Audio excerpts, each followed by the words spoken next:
आप सभी को मेरा नमस्कार। आप सब कैसे हैं? आशा करता हूं आप सब स्वस्थ होंगे, मस्त होंगे और अपने दिन में व्यस्त होंगे। सभी को आपके अपने यूट्यूब चैनल अपेक्स एकेडमी में बहुत बहुत स्वागत है, अभिनंदन है।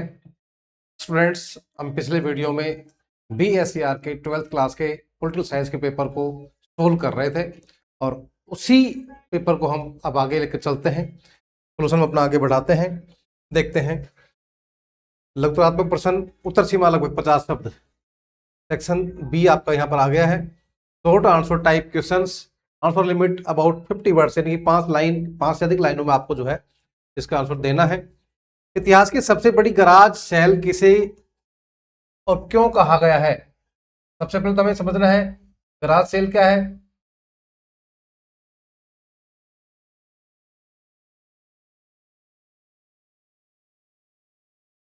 हाँ जी, सबसे पहले हमें समझना है गराज सेल क्या है। What is garage sale? Garage, इसको समझते हैं पहले। क्या है गराज सेल?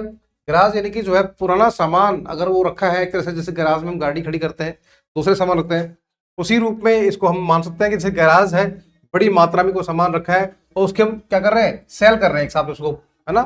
तो इतिहास में सबसे बड़ी गराज सेल कौन सी है और किसे कहा गया है? इतिहास की सबसे बड़ी garage cell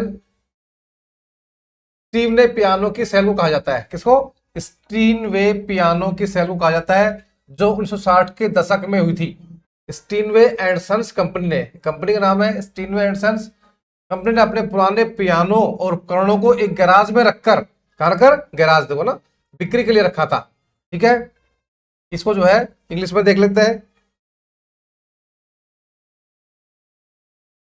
The biggest sale in history is often referred to as the Steinway Piano Garage Sale, which took place in the 1960s। जो 1960 में जो है ये आयोजित हुई थी। ये Steinway and Sons held a massive sale of their old pianos, अपने जो है पुराने पियानो और इक्विपमेंट का क्या गराज में रखकर उनको बेचा था।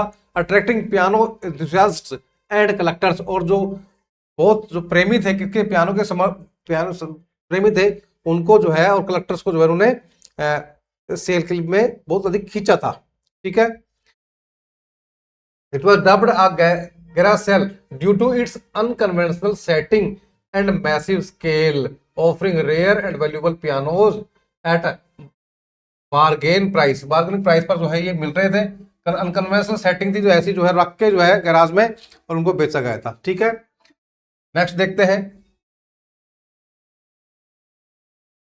ग्लोबल वार्मिंग, विश्वव्यापी तापवृद्धि का विश्व पर क्या प्रभाव पड़ रहा है? कोई दो उदाहरण दीजिए। देखिए, आपको पता ही है ग्लोबल वार्मिंग हो रही है, हर साल जो है वर्षा की मात्रा कम हो रही है और तापमान जो है, तापमान में वृद्धि हो रही है। इससे जो है फसलों को पकने में भी जो है अच्छी नहीं पक पा रही फसलें, तो उसके काफी जो है प्रभाव हो रहे हैं।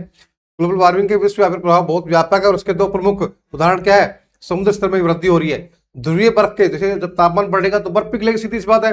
तो ध्रुवीय बर्फ के पिघलने और समुद्री जल के तापीय विस्तार के कारण समुद्र का जल स्तर बढ़ रहा है, जिससे तटीय बाढ़, कटाव और समुदायों का विस्थापन हो सकता है। इससे तटीय क्षेत्रों में पाई जाने वाली वनस्पति और मानव अधिवास प्रभावित, जो वहां पर लोग रह रहे हैं, पेड़ पौधे हैं, वो जो है प्रभावित होंगे, क्योंकि समुद्र का जो है जल बढ़ रहा है। दूसरा, चरम मौसम की घटनाएं। आपने देखा होगा कि लैंडस्लाइड हो रही है, कभी जो है बादल फट रहे हैं, और क्लाउड बस्टिंग हो रही है, तो ये जो है कभी सूखा हो रहा है, बाढ़ आ रही है। ग्लोबल वार्मिंग के कारण अत्यधिक गर्मी की लहरें, यानी कि लू जैसे हमारे यहाँ चलती है, बाढ़, सूखा और तूफान जैसी चरम मौसम की घटनाएं बढ़ रही है, जैसे कि जैसलमेर, बाड़मेर, जो पश्चिमी राजस्थान है, और यहाँ तक कि दिल्ली, एनसीआर और दूसरे क्षेत्रों में भी जो है लू का प्रकोप, जो है गर्मी जो है बढ़ रही है ग्लोबल वार्मिंग की वजह से। और इससे क्या हो रहा है? सूखा बढ़ रहा है, तूफान भी आते हैं, जैसी चरम मौसम की घटनाएं बढ़ रही है। इससे कृषि उत्पादन में कमी हो रही है, जल की कमी हो रही है, मानव स्वास्थ्य पर प्रतिकूल और नकारात्मक प्रभाव जो है पड़ रहा है। इंग्लिश में देख लेते हैं। Global warming is having wide spread impacts globally.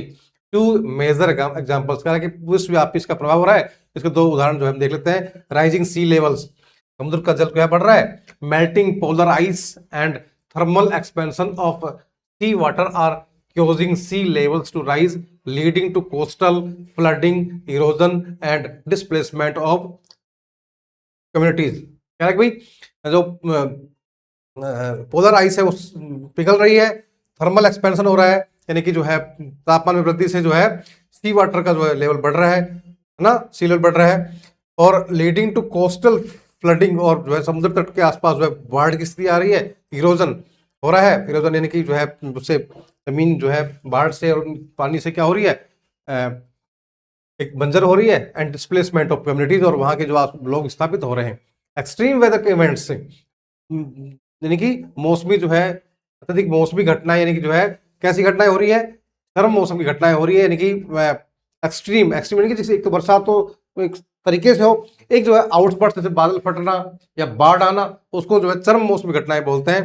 Global warming is increasing heat wave, जिससे क्या हो रहा है, तापमान में वृद्धि हो रही है, फ्लड्स बाढ़ आ रही है, ड्रोट सूखा पड़ रहा है, स्टॉर्म तूफान आ रहे हैं, अफेक्टिंग एग्रीकल्चर वाटर रिसोर्सेज, और इससे हमारे जो है कृषि और दूसरे जो पानी के संसाधन है वो क्या हो रहा है, प्रभावित हो रहे हैं, एंड ह्यूमन हेल्थ और मनुष्य का जो है स्वास्थ्य भी जो है क्या हो रहा है, प्रभावित हो रहा है। ठीक है, आगे देखते हैं नेक्स्ट क्या है। भारत भूटान, भारत भूटान संबंधों पर संक्षिप्त टिप्पणी लिखी है। देखिए भूटान जो है भारत का बहुत पड़ोसी अच्छा देश है और एक शांतिप्रिय देश है भूटान, है ना, तो उसके बारे में हमारे संबंध कैसे हैं भूटान से। इंडिया, हाँ, भारत और भूटान के संबंध ऐतिहासिक और मित्रतापूर्ण है। दोनों देशों के बीच 1949 में शांति और मित्रता की संधि हुई थी। कब हुई थी भाई, 1949 में शांति और मित्रता की, जिसे 2007 में संशोधित किया गया। भूटान भारत का एक महत्वपूर्ण पड़ोसी है और दोनों देश सांस्कृतिक, आर्थिक और रणनीतिक संबंधों को साझा करते हैं। दोनों में बहुत अच्छा संबंध है, भारत और भूटान में। बहुत शांतिप्रिय देश है और एसडीआई बहुत अच्छा है ना। भारत भूटान का सबसे बड़ा व्यापारिक साझेदार है और भूटान को विकास परियोजनाओं में सहायता प्रदान करता है भारत ना। दोनों देश हाइड्रो पावर, शिक्षा और स्वास्थ्य जैसे क्षेत्रों में सहयोग करते हैं। भूटान की विदेश नीति में भारत के साथ संबंधों को प्राथमिकता दी जाती है। ठीक है, India and Bhutan share historical and friendly ties.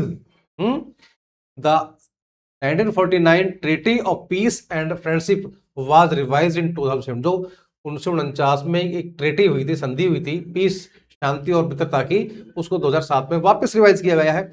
In strengthening bilateral relations, इससे क्या है, द्विपक्षीय संबंध हमारे गहरे हुए हैं।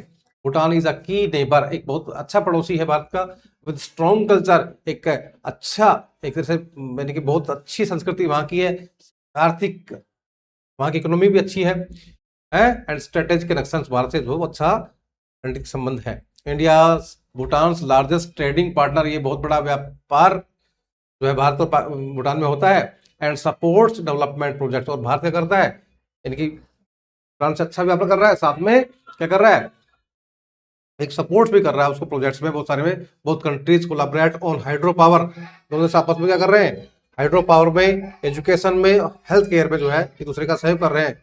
Bhutan protect it's relations with India in its foreign policy, और उसकी जो है विदेश नीति में भी काफी सहयोग कर रहा है। ठीक है,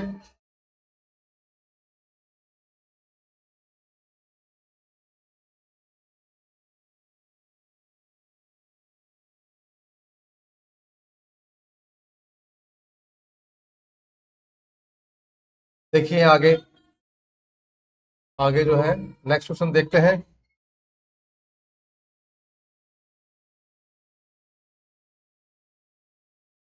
वैश्विक संपदा या मानवता की साझी विरासत क्या है, उदाहरण भी दीजिए। ठीक है, इसको देखते हैं।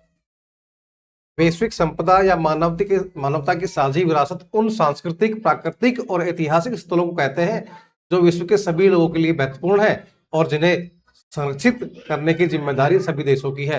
यूनेस्को इन स्थलों को विश्व धरोहर स्थल घोषित करता है। देखिए भाई, कह रहा है वैश्विक संपदा या मानवता की साझी विरासत उन सांस्कृतिक, प्राकृतिक और ऐतिहासिक स्थलों को कहते हैं जो विश्व के सभी लोगों के लिए महत्वपूर्ण है। ऐसे स्पोर्ट्स, ऐसे जो हिस्टोरिकल प्लेसेस, ऐसी जो कल्चर, ऐसे प्राकृतिक जो क्षेत्र जो सभी के लिए बहुत महत्वपूर्ण है और उन्हें संरक्षित करना हमारी जिम्मेदारी है ना।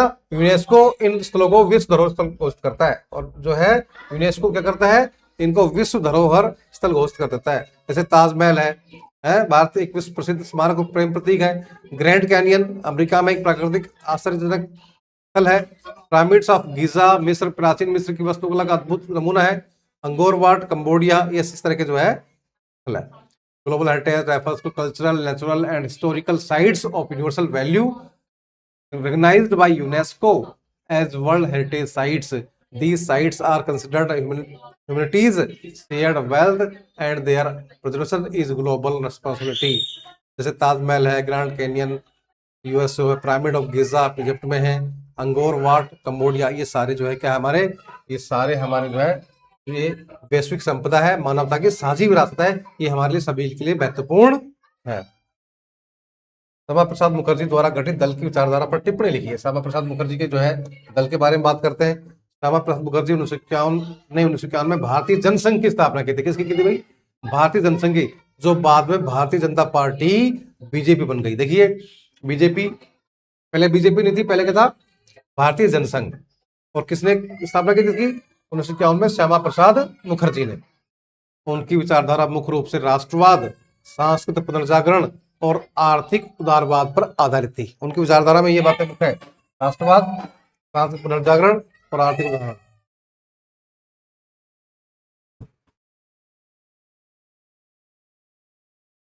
मुखर्जी की विचारधारा के प्रमुख मुद्दे कौन से है? राष्ट्रवाद है, हिंदू राष्ट्र है, सांस्कृतिक पुनर्जागरण है और आर्थिक उदारवाद है, ये शामिल आते हैं। श्यामा प्रसाद मुखर्जी फाउंडेड द भारतीय जनसंघ इन 1951 विच letter evolve into the Bharatiya Janata party, जो बाद में भारतीय जनता पार्टी के रूप में बनी। ही आइडियोलॉजी सेंटर्ड अराउंड नेशनलिज्म, तो उसकी जो विचारधारा थी उसके क्या थे? केंद्र थे राष्ट्रवाद, कल्चरल रिवाइवल, सांस्कृतिक जो है पुनरुत्थान, एंड इकोनॉमिक लिबरलिज्म और आर्थिक उदारीकरण। ठीक है, nationalism, Hindu nation, cultural revival और इकोनॉमिक लिबरलिज्म, ये सारी जो है उनकी विचारधारा के मुख्य जो है हिस्से थे। 1969 में राष्ट्रपति पद का चुनाव के संदर्भ में विशेष चर्चा में रहा। देखिए 1969 में राष्ट्रपति पद का चुनाव बहुत ही खास था, क्योंकि यह चुनाव भारतीय राजनीति में एक महत्वपूर्ण मोड़ बन गया। 69 में उस समय राष्ट्रपति डॉक्टर जाकिर हुसैन की मृत्यु के बाद उपराष्ट्रपति वीवी गिरी कार्यवाहक राष्ट्रपति बने। इस चुनाव में कांग्रेस पार्टी के आधिकारिक उम्मीदवार नीलम संजीव रेड्डी के खिलाफ इंदिरा गांधी ने निर्दलीय उम्मीदवार वीवी गिरी का समर्थन किया। देखिए बहुत बड़ी बात है इसमें क्या हुआ था? राष्ट्रपति जाकिर हुसैन की मृत्यु हो गई थी, उपराष्ट्रपति वीवी गिरी थे, और इस चुनाव में कांग्रेस पार्टी ने अपना उम्मीदवार कौन बनाया था? संजीव रेड्डी। लेकिन इंदिरा गांधी ने क्या किया? उम्मीदवार वीवी गिरी का समर्थन किया, जिससे कांग्रेस पार्टी में फूट पड़ गई। इस चुनाव में वीवी गिरी ने 4,20,070 वोट हासिल कर जीत हासिल की, जबकि नीलम संजीव रेड्डी को 4,05,427 वोट मिले। इस चुनाव के बाद कांग्रेस पार्टी दो धड़ों में बट गई थी। ठीक है, श्यामा प्रसाद मुखर्जी फाउंडेड द भारतीय। ठीक है, ये हो जाएगा। अगला क्वेश्चन देखते हैं।